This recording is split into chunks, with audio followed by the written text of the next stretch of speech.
त्रिपाठी जी, मंचासीन सभी विशिष्ट अतिथि और हमारे सभी सम्मानित अतिथि कविगण, श्रोता कोई नहीं है, सब वक्ता है यहाँ। बड़ा संकट होता है कि जब दो विधाओं की बातचीत को एक ही दिन में और एक ही सत्र में कर दिया जाता है। न तो सिनेमा वाले सिनेमा पे बात कर पाते हैं, खुल के बोल पाते हैं, न तो सुनने वाले सुन पाते हैं, और कभी लोग अपनी बारी के इंतजार करते रहते हैं काव्य गोष्ठी शुरू हो। लेकिन मैं आभार व्यक्त करूँगा डॉक्टर कनकलता त्रिपाठी जी का, जिनके कारण मैं ऐसे ऐसे लोगों से यहाँ मिल रहा हूँ, जैसे कि इम्तियाज जी से मैं फेसबुक पे मित्र हूँ, और जब भी ये जाते हैं यूपी गांव जाते हैं तो पूरा विवरण लिखते हैं कि आज मैं पहुँचा हूँ, सब अंग्रेजी में लिखते हैं हालांकि वो। तो मैं कहा कभी मिले, सोचा था कभी मिलेंगे तो होगा कि हिंदी में लिखा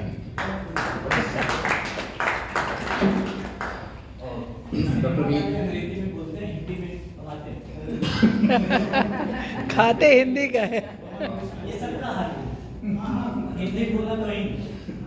और रीता जी से कब से परिचय है, फेसबुक से ही, और कविताओं का आदान प्रदान हुआ है। हम लोगों ने कोरोना में उस प्रकार शुरू किया था एक पत्रिका, उसके लिए आपने भेजा भी था, तो मैं इनका प्रशंसक हूँ वैसे। तो ये सौभाग्य था कि इसके कारण वाशी आने का साल भर में एक बार अनुष्ठान हो जाता है, और यहाँ पे हम लोग जो है अन्न जल ग्रहण करते हैं और एक अच्छे माहौल में दिन बीतता है। लेकिन ये शिकायत थी कि ये दो सिनेमा एक महत्वपूर्ण विषय है, और हम लोग अभी तो सुनना चाहते थे, जैसे मैं तो सुन करके समृद्ध हो रहा था। क्या कहते हैं आपको कि आप एक दो बातें होती हैं, एक तो होता है सैद्धांतिक पक्ष होता है, जो कि आलोचनात्मक पक्ष होता है किसी विषय का, या किसी भी जो विषय परिवर्तन हो रहा है उसको लेकर के, तो उसका एक अनुभव अलग होता है। उसके अनुभव को बांटने वाले वो लोग होते हैं जो कि उसके साक्षी भी होते हैं, और साहित्य में रमे होते हैं, साहित्यकार भी होते हैं, सिनेमा में भी रमे होते हैं, भले ही वो सिनेमा के लिए लिख नहीं रहे होते। दो लिखना दो अलग अलग बातें हैं। सिनेमा के लिए लिखना, सिनेमा पर लिखना, और सिनेमा को लिखना, क्या इसका विभेदीकरण स्पष्ट हो जाना चाहिए। और सिनेमा को जो लिखता है उसकी व्यथा को वही समझता है। साहित्य का काम एक, मैं मानता हूं कि जैसे कि रीता जी ने कहा कि एक आदर्श की स्थापना होनी चाहिए, लेकिन आदर्श की स्थापना के लिए आदर्श के वो जो मौलिक जो तत्व हैं वो भी तो उसके लिए आवश्यक है, जिससे आदर्श बनता है। जब वो मौलिक तत्व ही आपसे छीन लिए जाए, या उसको देने वाला कोई वैसी एजेंसी हो जहां के हम मुखापेक्षी हैं, तो उस आदर्शवाद की स्थापना उस सिनेमा से नहीं हो सकती।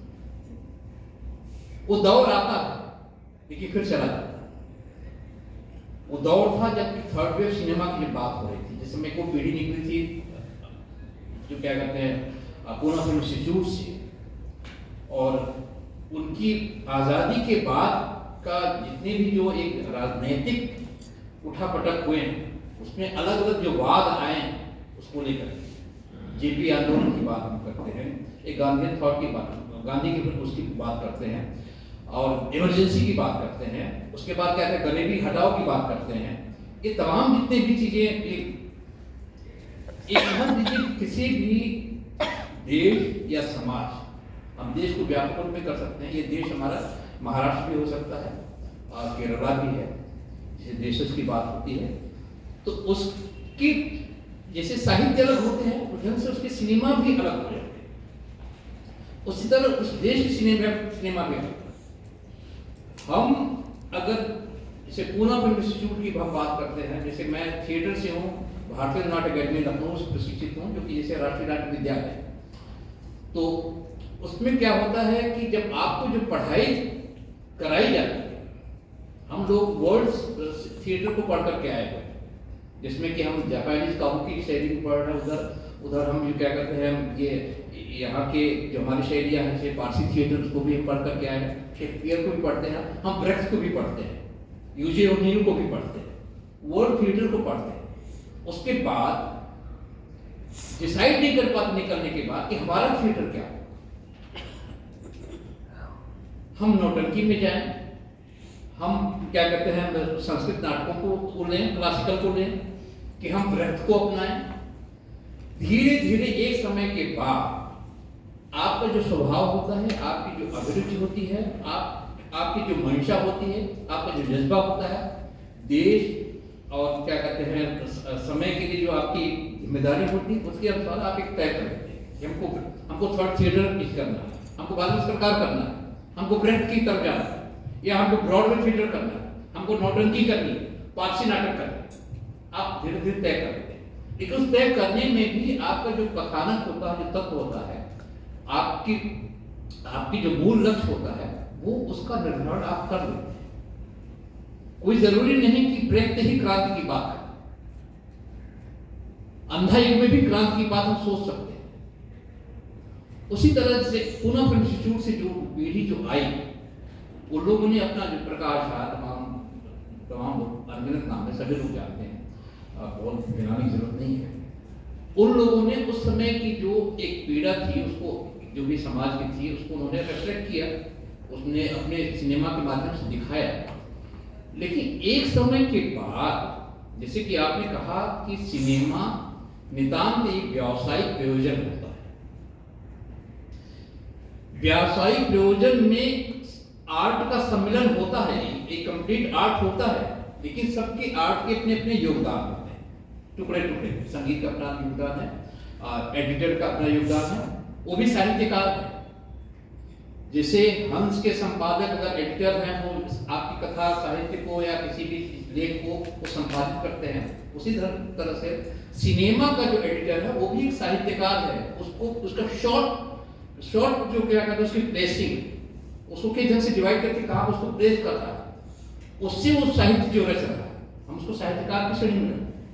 हम यहाँ पे ये नहीं चाहते, मैं अपना ये ढंग से मैं अपने इस पे मैं स्थिर हूँ कि साहित्य कुछ अलग साहित्य है और सिनेमा कुछ अलग है। सिनेमा पूर्णतया अपने में एक साहित्य है और उसके जो भी एलिमेंट हैं, जो भी उसके क्या कहते हैं तत्व हैं, उसके सब लोग शब्द सारथी है, साहित्य सारथी है, सब लोग, चाहे संगीत की बात हो, चाहे एडिटिंग की बात हो, चाहे स्पेशल इफेक्ट की बात हो, चाहे उसके क्या कहते हैं शूट करने की बात हो, उसके क्या कहते हैं प्रकाश संयोजन की बात हो, जितने भी तत्व हैं सब में, जैसे साहित्य में आपके अलंकार, छंद, रस सब क्या कहते हैं दिखाई पड़ता है, उसी तरह से आप जब देखेंगे, आपकी दृष्टि खुलेगी, उसको देखने का नजरिया जब आपको बदलेगा, तब आप देखेंगे कि वहां पे भी रस, छंद, अलंकार सभी भी एलिमेंट में है, उससे मिलकर के एक साहित्य समानांतर साहित्य माने गढ़ा जा रहा है। लेकिन प्रॉब्लम कहाँ है? प्रॉब्लम यही है कि साहित्य, जैसे कि आपने उपन्यास लिखा, अपने उस पे है हम उसका ऐड कैसे कर सकते हैं, लेकिन यहाँ पे ऐसे नहीं। यहाँ पे खड़ा हुआ है जिसके क्या कहते हैं अटैची से पैसा जा रहा है, वो चाहता है कि ऐसे कुछ हो तब धमाका हो सके।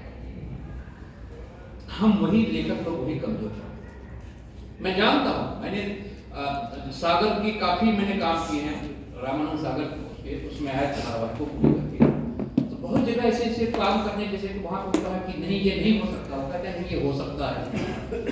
मैंने कहा कि ये साहित्य की बिल्कुल वो है, ये माइथोलॉजी के खिलाफ है। क्या नहीं, जब पापा जी ने, रामानंद सागर जी ने उर्दू का प्रयोग किया है रामायण में, आप ध्यान से भी देखेंगे तो, जबकि उर्दू उसमें संभव ही नहीं था, क्योंकि लोकप्रियता के लिए संभव है, उन्होंने किया, उनके अनुभव काम में वो चीजें हिट हुई। हमारा वो जो क्या कहते हैं आग्रह था वहां पे काम नहीं है। तो देखिए एक अनुभव होता है व्यवसाय का, एक व्यवसायी जानता है कि कैसे किससे क्या कमाया जा सकता है और पैसे, और दूसरी चीज ये है कि हम भी चाहते हैं कि व्यवसायी सफल हो। वो प्रोड्यूसर सफल नहीं होगा तो अगली फिल्म हमको नहीं, हमको फिर वापस गांव जाना पड़े, बस्ती जाना पड़े, लौट के जाना पड़े।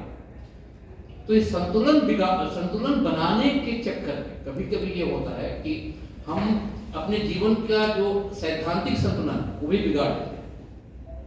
कहीं कुछ हम बना रहे होते हैं और कहीं जो अपेक्षाएं होती समाज की उससे हम बिगाड़ते हैं। तो बहुत कुछ करने का मन है, समय बहुत कम है। बहुत बहुत धन्यवाद।